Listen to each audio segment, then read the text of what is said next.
2014 সালে ক্ষমতায় এসেছে আরএসএস পরিচালিত যে বিজেপি সরকার, এই সরকার সারা দেশের 40% চাইতেও কম ভোটে নির্বাচিত হয়েছিলেন।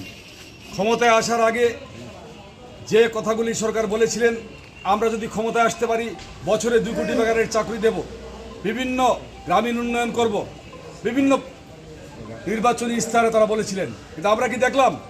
এই সরকার ক্ষমতা আসার পর একটার পর একটা জনবিরোধী সিদ্ধান্ত নিয়েছেন।